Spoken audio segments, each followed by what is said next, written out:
On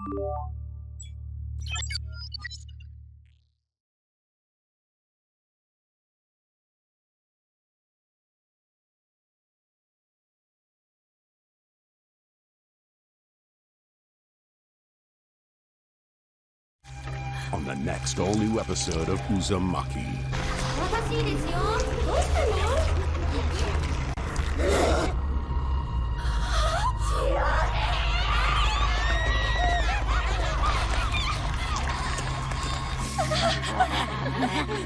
人の秘密を覗き見しといて黙って帰る気。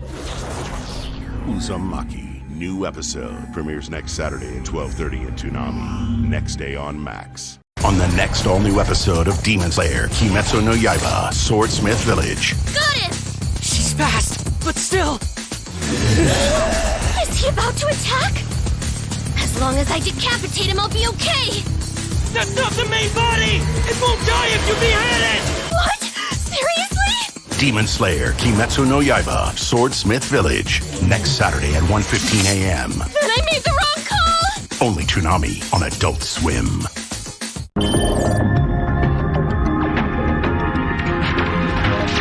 Hello everyone, welcome to Toonami Therapy, recording a bit late on October 4th of 2024. I'm Michael. Yeah, hello, I'm Tommy. And this is our podcast, where we talk about anime and frequently, but not always, Toonami. Okay, so, yep, here we go. Just a note, we probably will be recording a bit late for the next few weeks, so we might be getting these episodes up even later than we usually get them up, so just a warning. Oh, one other thing. At the end of the previous episode, I was saying, hey, we were going to watch 2 episodes of Full Metal Panic. Yeah, well, because of the fact we're recording later, we had more time. So we watched 3 instead. And also tossed in a second Oshinoko episode. So, just so I figured I might as well mention it now, because I don't know if anyone actually listens or makes sure to watch along with us, but if there is anyone, I thought I should tell you so that you can go and, pause and say, I will now spend an hour to watch all these together. And then you'll realize, wait, that's not an hour. That's only that's maybe like 45 to 50 minutes because I'm not watching commercials. Anyway. Okay, so we got episode 7 of Rick and Morty, the anime. Okay, so basically what happens is that in this one, and I think this is an alternate timeline from I can't say the main timeline because the main timeline's the English show, and this series I think it is an alternate reality. But I think there's an alternate timeline within this alternate reality, and that's what we're seeing here. Well, basically, Space Morty, as I think they call him, well, he dies, and it's really sad. And the series really hammers on you that this is very sad. And Rick gets depressed, but then gets suggested this, I don't know, thing in order to try to bring him back, which inverts time and stuff. And so yeah, and then they just do the stuff, and it and they, yeah. Except I think he didn't do it this time, or maybe I can't remember. I'm sorry. It's a confusing show, and I watched it a while ago. I will say something. While this was kind of boring, at the same time it might have been the best episode because I feel like I actually understood everything in it pretty well.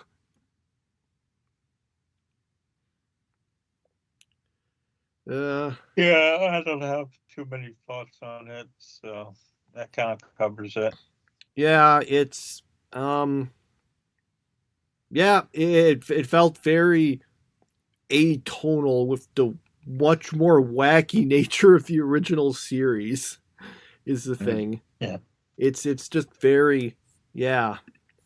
Anyway, moving on from something I probably spent too much time on already.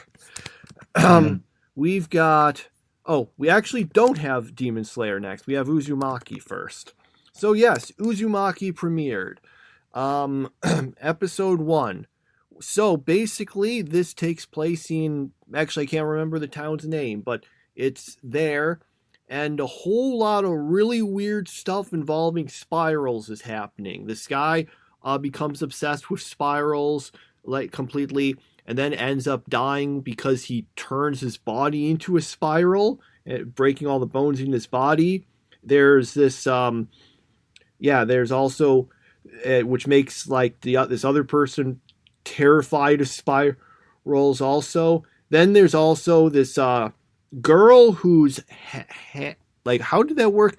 Yeah, she's got, like, this spiral as an eye, and it then sucks, but then it consumes her head, and it sucks her and a bunch of other guys away. And it's kind of hard to describe the plot of this episode. It's basically a bunch of really weird stuff happens involving spirals in this town.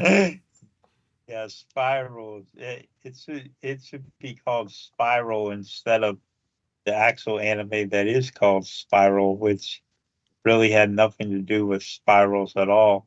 I remember watching this episode, and I was so tired when I was watching it.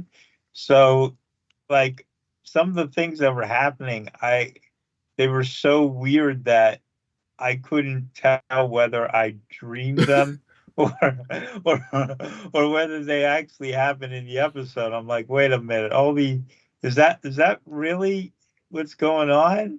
I'm like, I was just like, I was in a daze. I don't think it's that bad though. I just think it's very creepy. It's a lot creepier than like something like Dark Gathering, which is like, sort of a horror thing, but it never really made me feel that way. But this thing does have that feeling of being a horror series. So it's better than Housing Complex C, I can say that much. So it is definitely much better than that series so far. Yeah, well, it's actually funny you say it should have been called Spiral, because that's actually the word for... The Uzumaki means spiral in Japanese. Oh. Wow, now I feel dumb. Yeah. Yeah, it's it was interesting because when I watched it subbed, I was like noticing, you hear characters say Uzumaki when you see Spiral on the subtitles. So yeah, that's where the name comes from. Anyway, yeah, I thought it was pretty decent. It looks good. The series looks good. I was kind of curious to see what people thought of it. I kind of look. It seems like most people are thinking it's decent, though I have seen some people who were fans of the original manga say they think the anime kind of rushed stuff. The complaint is basically that by going through things faster, it doesn't allow the same level of dread and stuff to build up, so that when you get like the crazy stuff like, oh, he turned his body into a spiral, or oh, this girl's this girl's eye is a spiral, it doesn't have the same kind of impact as people say happens in the manga. But I thought this was pretty, I thought it was decent. It at least seems to be one of the better, I guess, what would you call them, Adult Swim Toonami original series so far. Yeah, I think the best one was Shenmue, but not many of the others have been very good at all. Mm-hmm. So it's at least off to a decent start. It's kind of hard, like I said, hard to describe because it doesn't have like a strong plot. And from my understanding, the manga itself is kind of more just describing as weird stuff happens with spirals a bunch. But it works so far, for the most part, I think. So yeah, I've got some. We'll see how the remaining 3 episodes go. Yeah. All right. So, and we have Demon Slayer, episode 52. Well, in this episode, we get a break. The complaint I've kind of had repeatedly is that most of the season so far has just been a bunch of fighting and not super interesting fighting either. So we get a break from that with like a flashback that lasts the majority of the episode, where we get a bunch of information about I can't remember his name, the black-haired guy with Tanjiro. Let me see. Let me check. Muichiro. That's it. So basically, he ends up. So basically, we got the backstory of that character. Yay! I don't know if it was that useful, but yeah. And then I guess he gets but he hasn't died yet after getting the flashback, as is the case in a bunch of series. So that's the thing. You get your big flashback, generally one of two things happens. One, you die. Two, it inspires you and you get a power-up, and he gets the latter this time. Yeah. So, yeah, we get his backstory, and I guess he's stronger now and fighting the demon. And, yep, that's basically the episode. Yeah. I didn't really have much to add about Demon Slayer this week. I just feel like this season has been like a real step down from what happened last season. Because last season I was like, okay, this is pretty good stuff, and I'm like, okay, I like Demon Slayer now. And now we get this season, and I feel like we're back to where we were prior to the train arc. Like the train arc, and then the other arc, the entertainment arc. Those were both really good, and those really got me interested. But now I feel like the show has gone back to where it was before all that. Well, you didn't really see most of the first season, and I thought there was some pretty decent stuff in there. You just saw, I think, like the beginning and the end of it. So I think there's some good stuff there, but I definitely think this has been, it just has kind of felt like a step down. It's just been a bunch of fighting, and just the characters we care about, there aren't as many of them involved. So yeah, I don't really have too much else to say. I kind of feel, unfortunately, like we're just saying the same stuff, but that remains the same stuff because we're saying the same stuff. If that, because it's the same problem. It's a little like when we say, "Oh, One Piece," it was kind of overly padded out. Well, yeah, but it always is. So. Mm-hmm. So I suppose in the interests of moving onward from there, we should do the thing I just said and move onward, right? Yeah, okay. I guess. All right, so we've got One Piece episode of... Yeah, we only had one episode of One Piece this time, didn't we? This was episode, I think, 690, something like... Sorry, I was slightly wrong. 689. Okay, so Doflamingo attacks, but then he gets beaten. But don't worry, it's just another clone of his. It was just as a say in the comics, a Doombot. If you don't know reference, basically, a lot of times what they did was whenever Doctor Doom got beaten, they would say, "Well, it wasn't the real Doctor Doom; it was just a Doombot," so that he could get beaten but still, remain menacing. Okay, right. So that happens. Frankie has to fight against runs into Senior Pink again and fights against him. Doflamingo also talks about some stuff when he was younger, so we're probably going to get a flashback soon about that. Try to make him more sympathetic, I guess. And yeah, that's basically it then, I think. That was the big stuff that happened. Yeah. Yeah.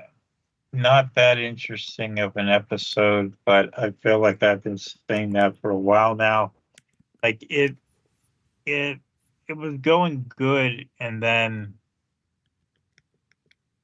I can't pinpoint the moment when it started to become really repetitive, but sometime after that whole birdcage thing, like the birdcage thing I thought was pretty cool, and then after that it became kind of stale. So yeah.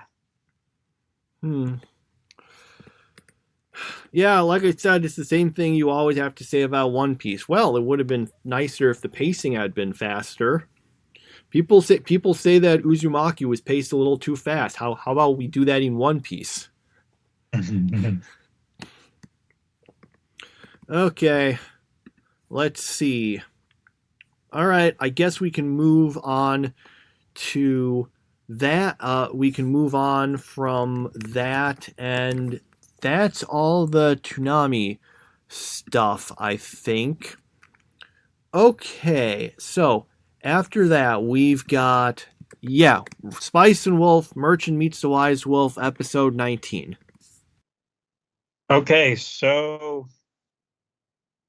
basically it's more of this love story thing between Lawrence and Polo, and they kind of fight and fight and fight, and then of course at the end they are like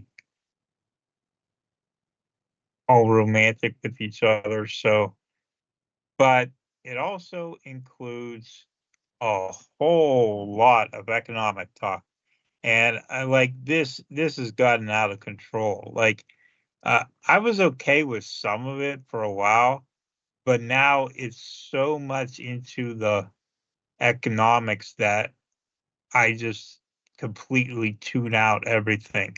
Like I don't have any interest in it at all. And it's just like, okay, maybe you're teaching people how economics work, a lot of people could learn some good stuff about that. That don't get me wrong, that's pretty important stuff. But yeah, I don't find it very interesting, and I feel like the best parts of the show have been whenever Holo's had to turn into a wolf, and and and whenever they've been on journeys together. But whenever they do the economic crap, I'm like, yeah, this isn't for me. So yeah, I was disappointed by this episode. Yeah, there is so much economics talk. It's what's the right way to? I'm trying to think of a good analogy. I mean, sometimes with the economics talk, I say, it's like the stuff in Food Wars where the character says, "Well, I was able to make this great by combining these kinds of food, and I made sure to cook them at this temperature." And whenever they do that sort of thing, except Yeah. in this one, it's not. It goes almost like beyond that, because it's a case of because like Holo. Because the big thing is that Holo had anticipated a bunch of things and ended up helping out Lawrence, but he didn't know that. Except I don't know. I feel like there's a lot of these things could have been solved with just better communication, from what I got. But it's not just it's complicated. It's complicated, but it's like, the sort of schemes you would like make jokes on about, like Death Note, like, oh well, I did this. Haha, I thought I knew you would do that, so I did this. Well, I knew you would do that, so I, when doing the first thing, actually did it differently in order to beat you on that. That sort of stuff. Except instead of it, being more of like a battle of wits between Light and L, it's more about like all this economic stuff. Like, it would be like if Death Note was all about Light and L trying to make more money than the other, or something. Which actually sounds like something that might be sort of interesting, but Yeah, a new Death Note spinoff, you know. Merchant meets the wise L. Yeah. but yeah, other than that, it really was. It's just so much economics talk. I mean, I'm glad to see that Holo and Lawrence are talking again, and we at least seem to be over the contrived drama. But otherwise, it really does. It kind of feels like this episode was mostly the stuff I. Well, I don't want to say it's the stuff I like the least about the show, because usually Lawrence and Holo's interactions are fun. It just here, even that seemed a little subdued, unfortunately. Mm-hmm. Okay. I guess we can move on from that. Then we've got Full Metal Panic Invisible Victory, a whopping 3 episodes. Episodes 8, 9, and 10. Okay, so right off the bat, within seconds of starting the the first of these 3 episodes, Nami gets shot in cold blood and killed, just like that. And I have to say, this is one that actually really worked on me, because I expected her to be around a long time, and for her to just get killed off just like that, that was stunning. And I kept thinking, okay, it's got to be a fake. It's got to be a fake. It's got to be a fake.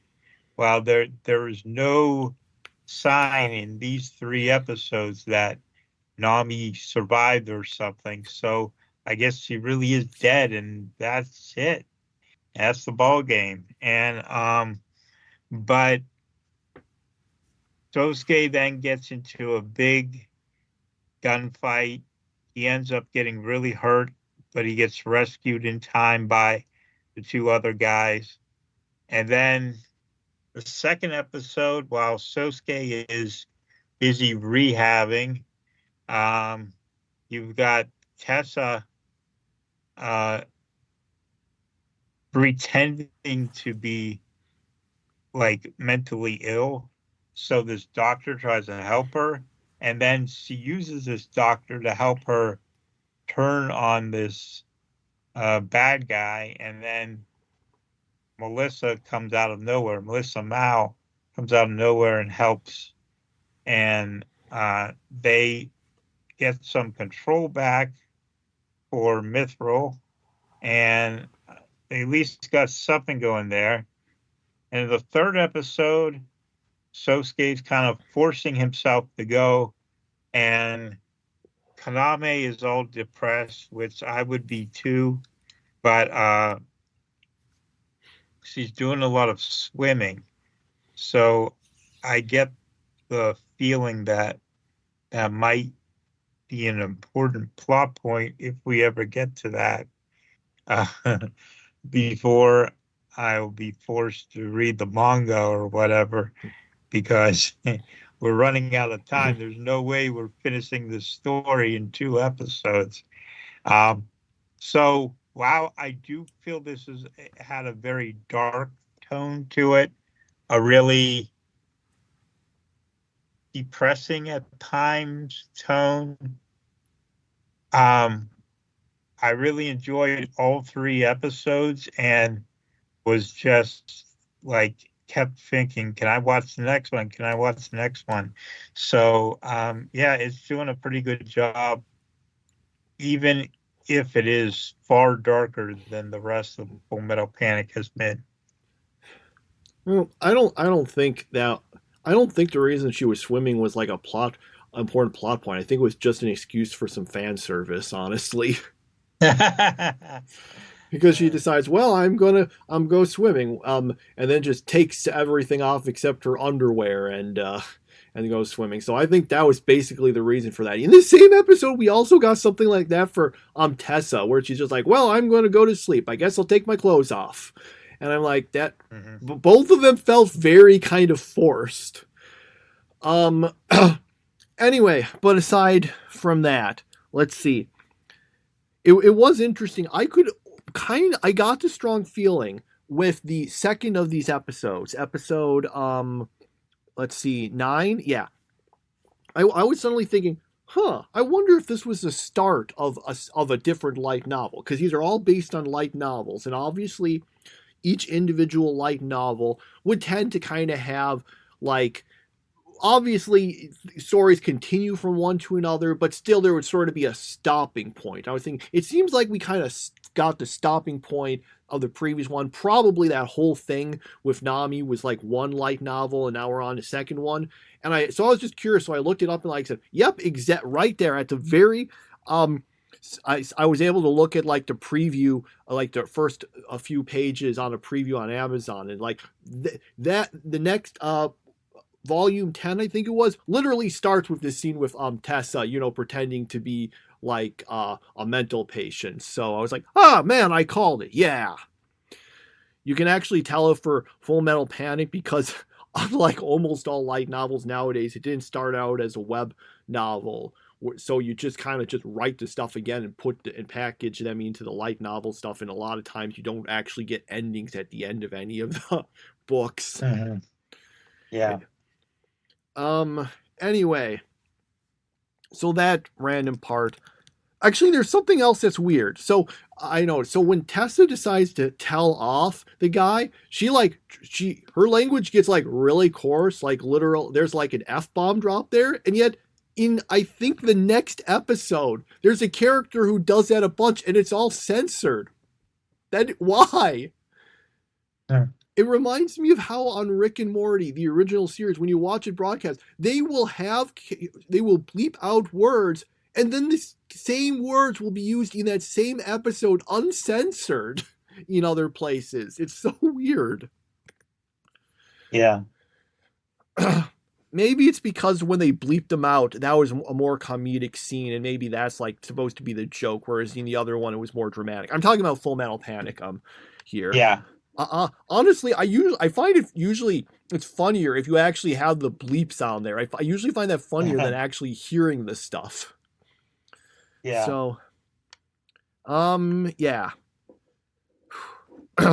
So yeah, these were pretty solid episodes on the whole. A few things aside, we do find out that the old guy, remember how like several episodes ago it looked like he might have died or gotten captured, but we find out he's alive, but oh no, he's working for the bad guys. And yeah. I'm going to put forward the prediction, because he shoots the guy and like says, you're going to die if you don't, I'll only help you live if you tell me the information. He's like, I'm not going to tell you. He said, fine, you'll die. And then he leaves, and I'm going to say, I'm not really a betting person, but if I were, I'd totally bet that, oh yeah, no, he's actually a good guy, and that was just a ploy, and because he didn't actually make it so the guy would die, and he just left so that the guy could actually live and people wouldn't know. Do you see what I'm saying? That's my guess. Okay. We'll see. We'll put that bet on the line in Vegas. I'll give you 2-1 odds. So. Well, we'll see if we even get a resolution to that in the remaining 2 episodes. Okay, let's see. Anything else I wanted to say? No, I don't have anything. So we'll move on. We got Yu Yu Hakusho episode 10. So we have again basic. Remember how last episode felt like it was kind of a bunch of ideas he had. I'd want to say it was ideas he couldn't fit into the Hunter exam, except the author made Hunter Hunter after this. Well, this episode also felt like something from the Hunter exam, because Kenkai decides to make everyone go into like, a one-on-one fight where they fight in the dark, and whoever manages to make it to the end wins. So maybe that was the inspiration for that weird thing. Remember in the Hunter exam where there's the fight and whoever makes it, let's see how it goes, and everyone except for one person will pass? Right. And the rule is you can't kill your opponent, you have to make them give up and all that stuff. And then and then all that time is spent into it, but it doesn't end up mattering because Killua just gets randomly decides to kill one of the other contestants, so he's disqualified and everyone passes. Yeah, yeah. Oh man. Whew. And remember the next Hunter exam was like the dumbest moment in the history of Hunter x Hunter, because Killua just like knocks out 1,000 people at once. Like, okay, you pass. And that was it. And it was probably the worst moment of Hunter x Hunter, because there was so much potential for an interesting storyline, and they just like, we got to get through this. So, Yeah. Anyway, to get some stuff in Hunter Yu Yu Hakusho. Yeah, basically there's that stuff. Kuwabara manages to win his thing because they call it the spirit sword, but really it's like a lightsaber essentially.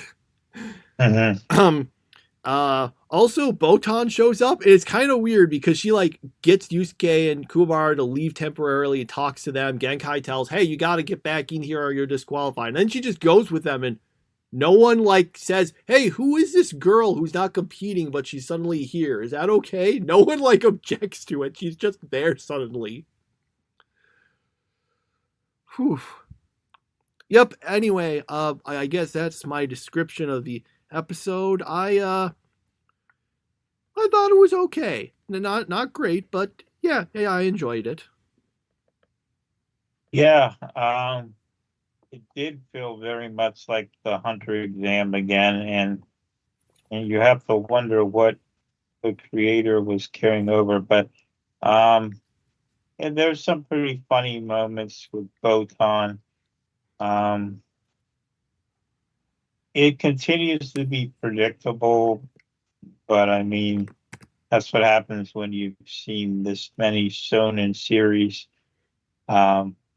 This is probably where the inspiration for all those predictable things came from. So you can't really blame Yu Yu Hakusho because it came well before it. So yeah, pretty good episode, I'd say. Yep.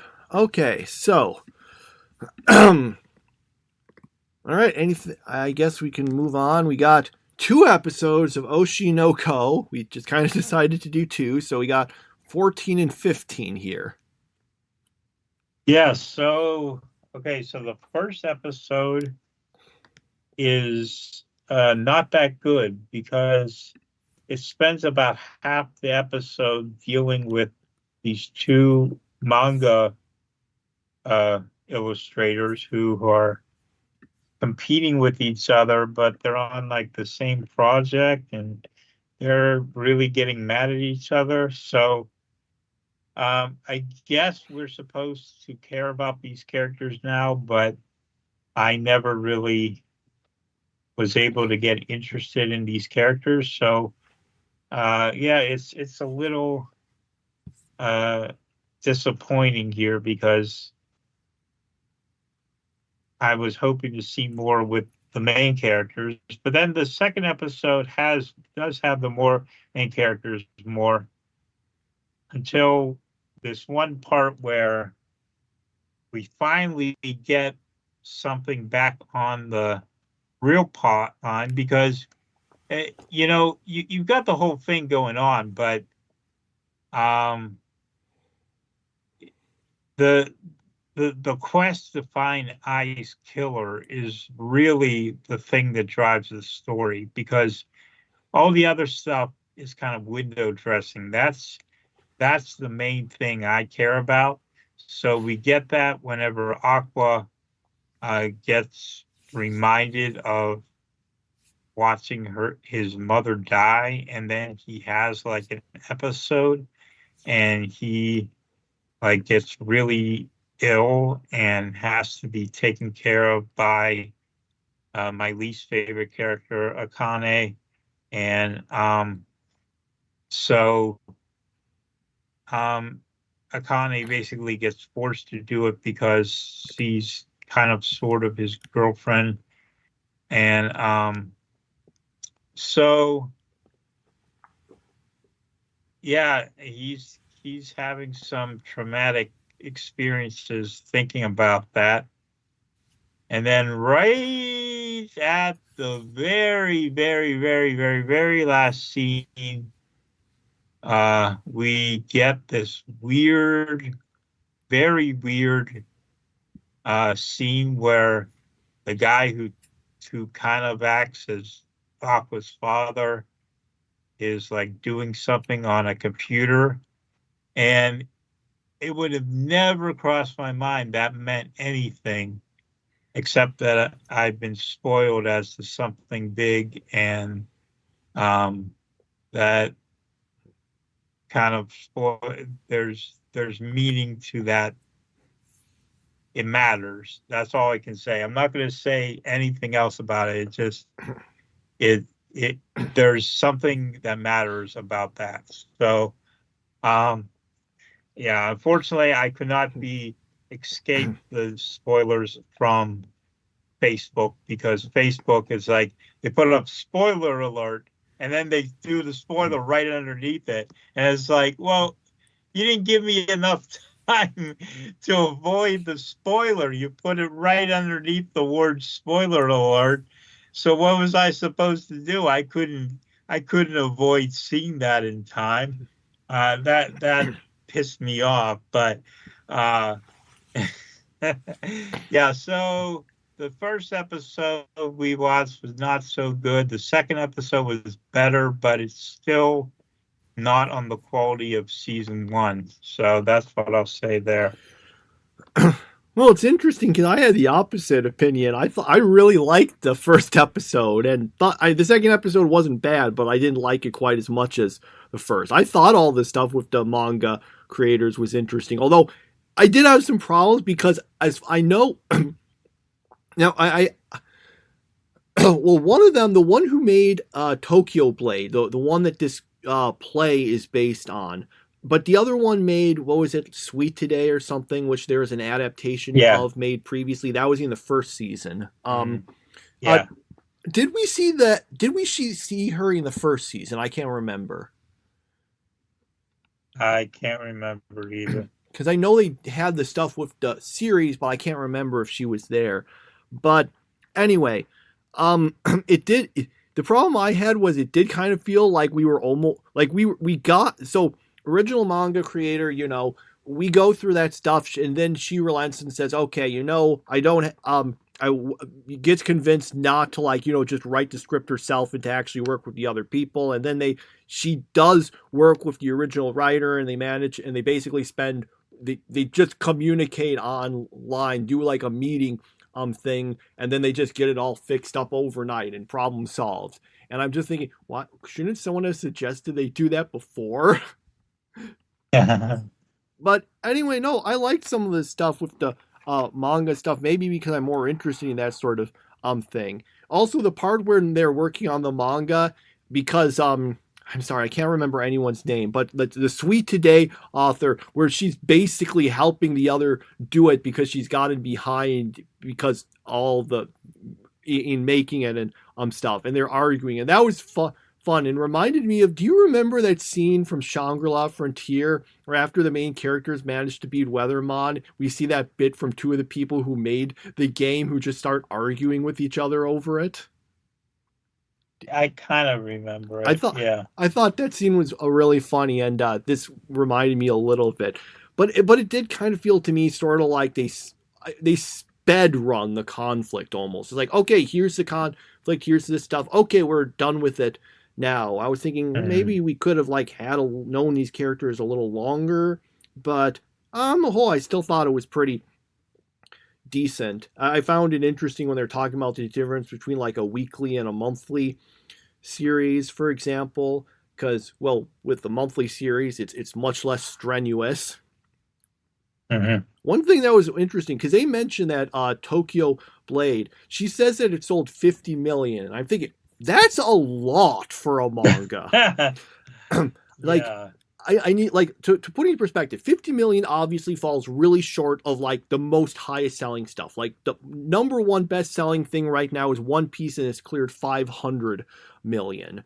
Demon Slayer has hit 150 million. Naruto 250 million. Although some of those, you sell more when you got a lot more volumes. But 50 million puts you at least when I'm looking at the numbers on the Wikipedia article of the list of best-selling manga, like 50 million, that puts you on the level of like Inuyasha or Yu Yu Hakusho. Wow. Wow.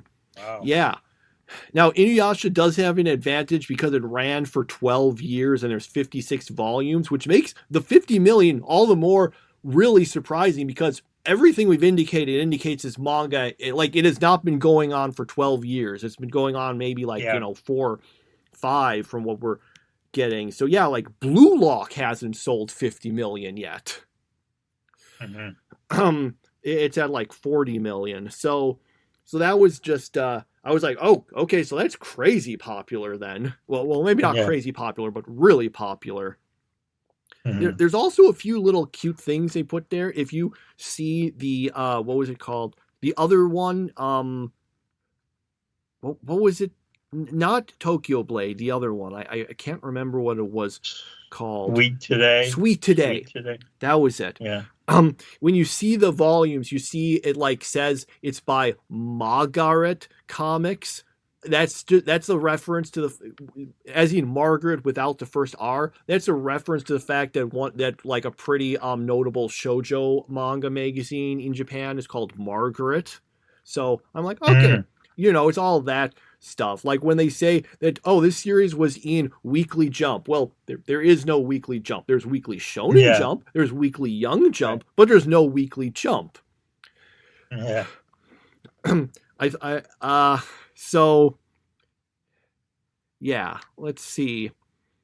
I had so many thoughts on that first episode just because of all the manga stuff. But I actually really liked that. The second episode, that did resolve that, and there's some things I also. Oh, by the way, I will say now because of that first of those episodes, when it explains what a 2.5D production is, which is kind of a play, except, well, I watched it, but I don't know how to explain it. But basically, it kind of uses stuff to sort of more make it like into the. I don't know. Watch the episode; it explains it better than me. But I at least got that.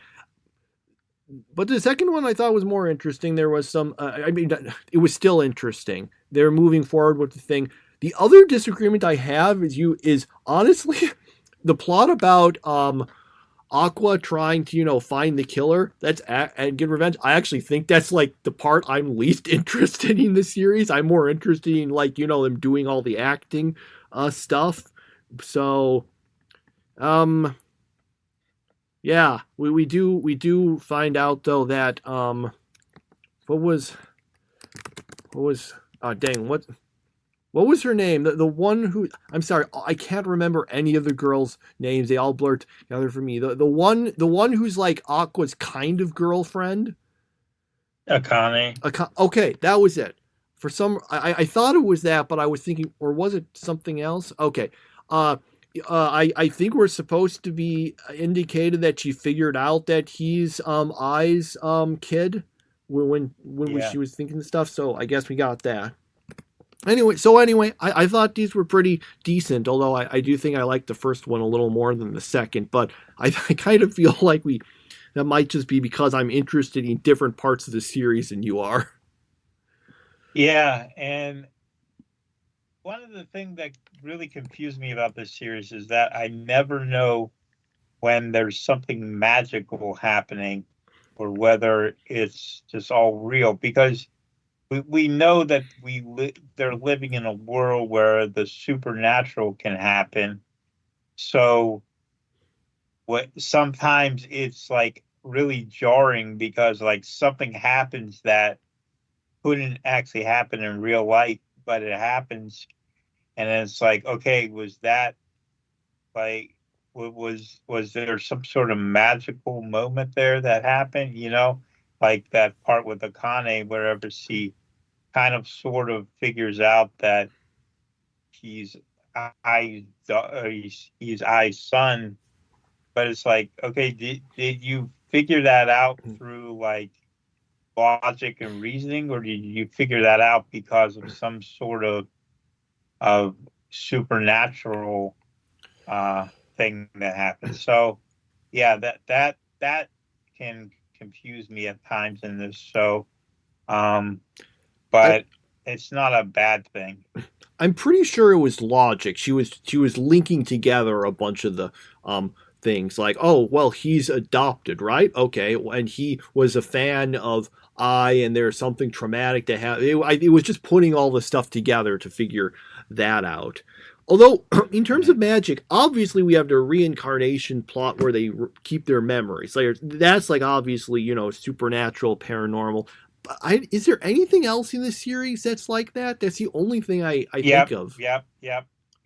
Because whenever they were babies, they stood up and talked to their adoptive mother and kind of forced her into doing things for her because she thought they were like, because they were babies, yet they were able to talk and walk and act like normal human beings, and she had to do what they said because they pretended to be like supernatural. So yeah, it definitely has happened. Well, no, that was part of what I was talking about there. Like obviously the part of the series, they died, they got reincarnated as babies, kept all their memories and all of that sort of stuff. But that's obviously part of like the premise of the series. But other than that, I don't remember anything supernatural. It's like one of those series.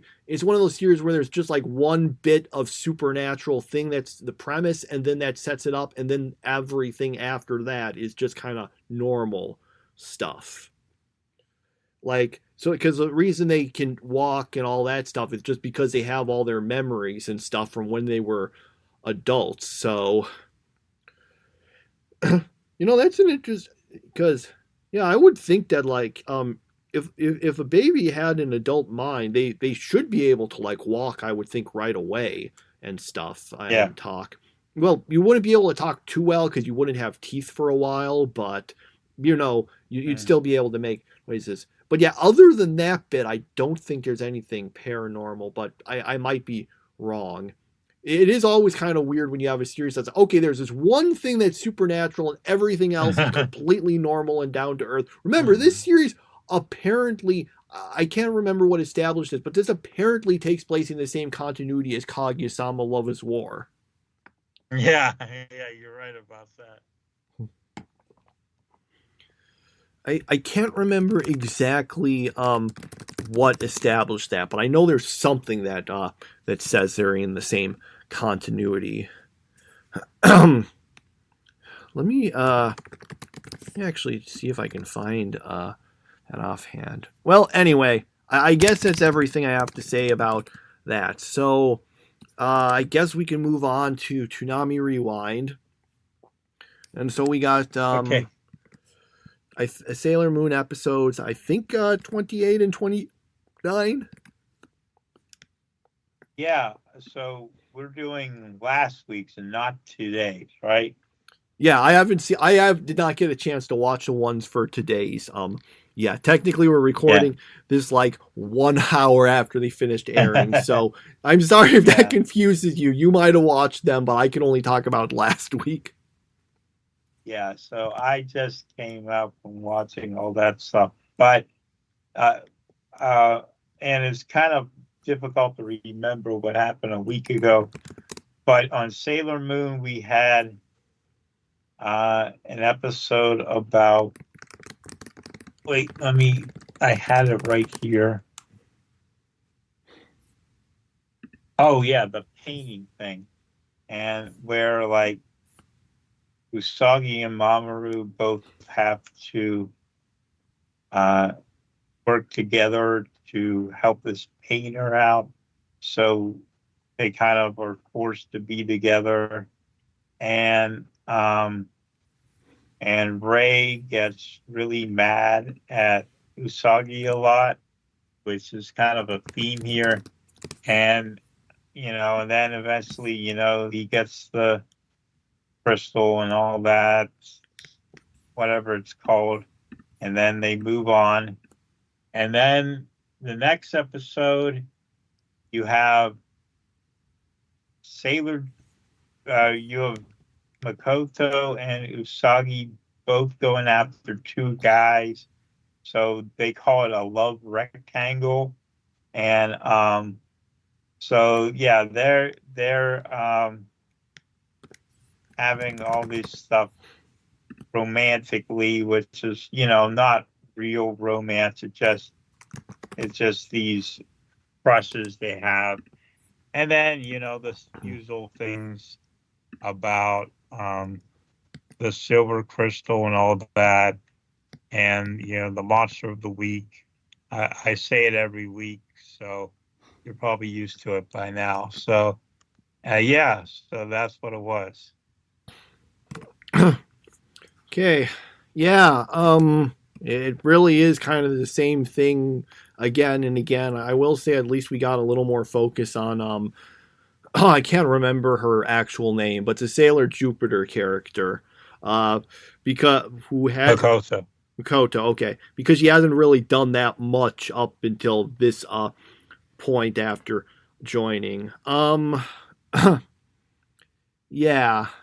Yeah, it was just kind of the same regular stuff in regards to this. Don't really have too much else to add, unfortunately.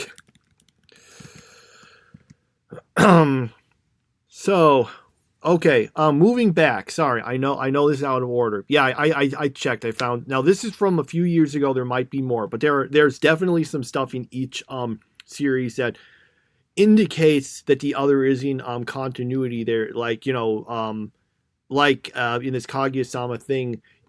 That's interesting. At the start of chapter 276, although that's a part of the epilogue that takes place after the end of the series, it mentions we can see 3 billboards with Ruby, Kana, and Cho on it. So there's that. There's some other things like the characters read a manga. The Sweet Today shows up in Kaguya-sama. The characters read it.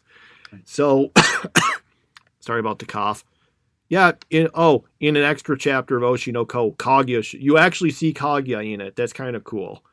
So, I mean, I guess someone could say, these are Easter eggs, but they at least indicate that they're in continuity with each other. So, yeah.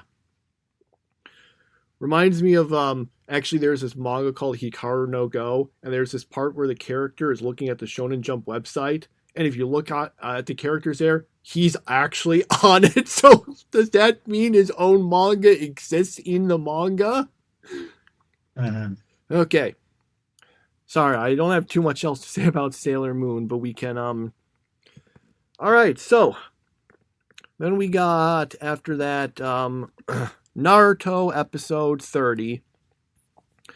So yeah, this is the one where we do find out indeed, yes, it is in fact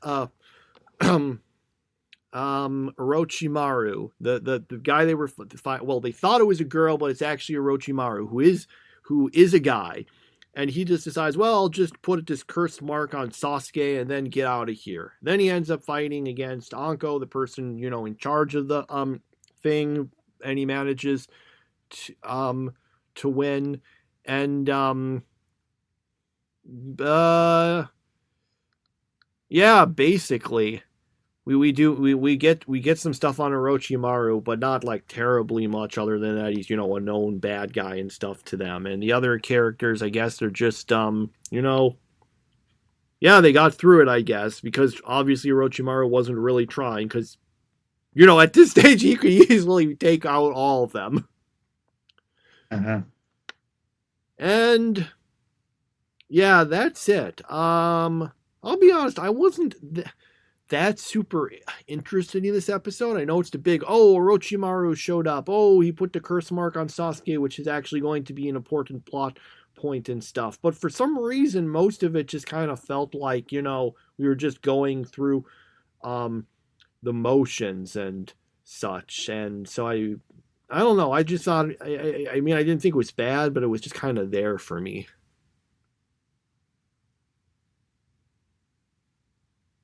Yeah. Yeah. That's kind of the way I felt about it too. All right. And so,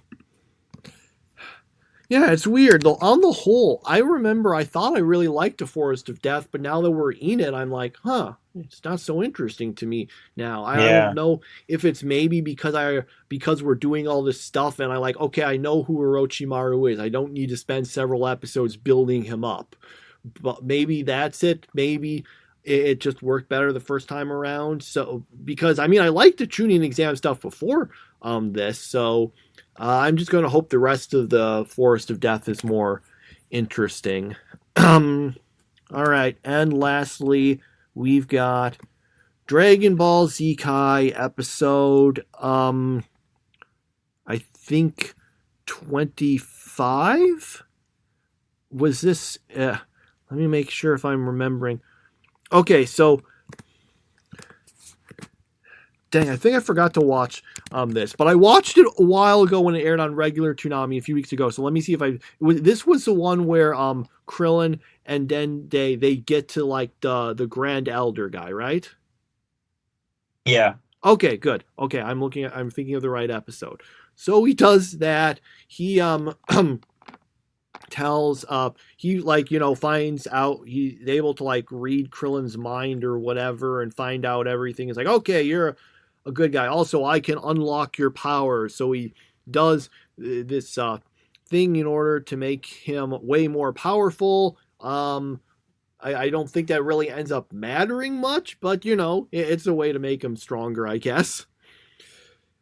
So then he gets the yeah, let's see if I'm remembering correctly. What happens there? Right. So then he Krillin gets a Dragon Ball and leaves with it, and also Vegeta. Right. Frieza tells Zarbon like, okay, so you fought Vegeta, you got the body, right? He's like, no, you just would and Frieza's like, what? You didn't get it because you didn't want to get wet? What are you, an idiot? So he goes back to get it and brings him back. And yep, that's basically our episode, singular. Mhm. Yeah. I have a hard time remembering much of it because I just saw the newest episode just a little bit ago. I think there was one scene where Goku saw like the dead people coming back, and they're all with King Kai now. You know, the other guys with that. I think that was a previous episode. Unless, oh no, wait, maybe they did. I thought Goku found out about that in the previous episode. I can't remember. But maybe he saw them again here. I don't know. So many things blur together. I'm sorry. Mm-hmm. So yeah, that was Dragon Ball Z Kai. Unfortunately, not terribly much to say. We had so much to say about some of these non-Toonami series, and then we get to Toonami Rewind, and we're like, yep, not too much to say. Let's move on. Yeah. All right, and that's all of them. Any thing else? I guess we can give any rankings or whatever. Yeah. So for my ranking, well, as you know, that I separate shows by episodes. So 1 episode, 2 episodes, 3 episodes. Well, this week, for the first time ever, we have one show that conquers the whole list. Full Metal Panic: Invisible Victory finishes in first, second, and third. Those were the best episodes. I would put the first episode first, second episode second, and the third episode third. But yeah, so Full Metal Panic wins it for me because I was most invested in that. Oshi no Ko came close with that second episode, but not enough. And Yu Yu Hakusho, not quite enough. So Full Metal Panic pulls off the first ever sweep of my choices. and all of a sudden it's up there tied with Konosuba for second place this year. So, yeah. Well, I can't really try to do them episode by episode like that, so I'm just going to go by series. Third place, Uzumaki. Second place, Yu Yu Hakusho. First place, Full Metal Panic. There you go. Mhm. Nice and quick. Yeah. Okay. All right. I don't really have too much else to talk about. Well, I might. There's some things I'm thinking of that might be good to talk about, but it's either but it seems like we always are kind of go over time, and I don't want to spend time on those. Or at some point, maybe my voice is feeling a little more tired, so I don't want to do it. So I guess maybe we'll save some of those for another time. Did you have anything exciting to discuss? Not this week, no. Oh, actually, there was one thing I wanted to briefly mention. Because the next season is coming soon, I decided I'll rewatch Shangri-La Frontier, dubbed in Spanish. I have no idea if watching the Spanish dub stuff is actually helping me at all. I feel like it's not, but on the other hand, the problem... You never realize when you're actually getting better at a language, because it's such a gradual and slow process. Mm-hmm. The only, like, when I watched all this stuff Spanish subbed, I got better, but I didn't realize it until I just was able to look back and think, okay, like 1 year ago, it would take me like 3 times the actual length of the series of the episode to finish it, because I had to keep pausing it to try to read over the stuff to better understand it. I have to write down and look up words, and now I don't need to do that. I can usually just watch start to finish with minimal pausing. So maybe the dub thing is helping me, but I don't know. Anyway, the main point I was just mentioning here is that I think I'm on episode like 7 now or something. It's pretty easy. I think I like it more on a rewatch. I feel like some of the stuff that I thought was a little boring kind of feels like it has more of a point. It also means you catch things you didn't notice the first time around. There's this little bit. Okay, so you know how Arthur Pencilgon, how she's actually like, a kind of famous model in real life? You actually, in like the first episode, you see this magazine and she's on the cover. And like, of course I would never have noticed that before. And like, okay, that's a cute little thing that they put there. So you notice stuff like that. Anyway, that's just a brief note. Maybe I'll have more to say when I finish it, or when we watch the next season, because it's premiering in a few weeks. Yep. No idea when the dub will actually start though, so it might be a little while. You don't know until it actually premieres. So you like have sometimes they literally have the same day simul dubs, as they say, and then other ones you don't. So yeah, we will be bringing back some of those. We will be returning to some of the shows that are coming back. We will be picking up again when some dubs are available, specifically ReZero, Blue Lock, Shangri-La Frontier. All right, that's my babbling done. So I guess we're done. We're actually done then. So for next week we'll be back. We'll be doing 2 episodes this time. I don't think we'll be adding unexpected stuff to it. So we'll just have the usual stuff for the non-Toonami series. We've just got, 1 Spice and Wolf, 2 Invisible Victory to finish it off, 1 Yu Yu Hakusho, 1 Oshi no Ko, and then the rest of the stuff we'll go through. Okay. We end... Yep, we might because we're thinking of switching over to the dub of Rick and Morty, the anime, not so much just because, if you're going to be watching a show you don't like that much, it's probably better to watch it dubbed, because you can at least, you don't have to pay as much attention to it. Let me tell you something. If you watching a series you don't like subbed is much worse than watching it dubbed. Yeah. Okay. So yeah, we might, and because the dubbed airs on Thursday, we might be doing that first. We're not 100% sure, but that's just a brief thing to note. Anyway, all that aside, we're signing off now, and we'll see you next week. Bye. If you're into cosmic horror, Or a fan of anything John Carpenter like us, then step into the void with Still Wakes the Deep. you play as Kaz McCleary, a dodgy Glaswegian who's taken a job on an oil rig to avoid some trouble back at home. All right, Roper, what's the problem? Thrall's acting up this morning. But trouble always finds a way.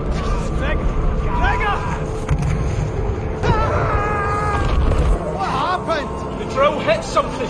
An air pocket or gas explosion, nobody knows. Soon enough, the ship really hits the fan. All personnel, this is an evacuation order. To make matters worse, the North Sea is tearing the rig apart.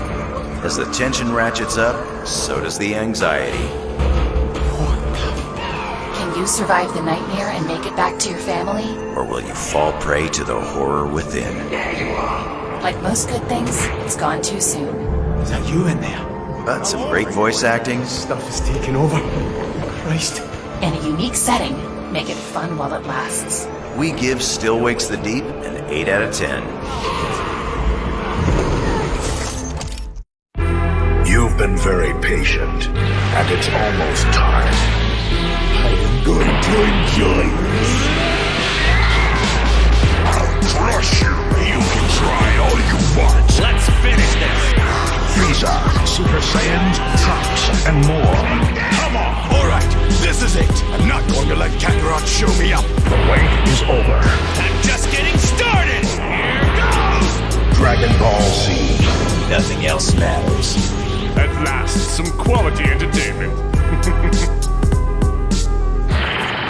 Wait for it. Oh.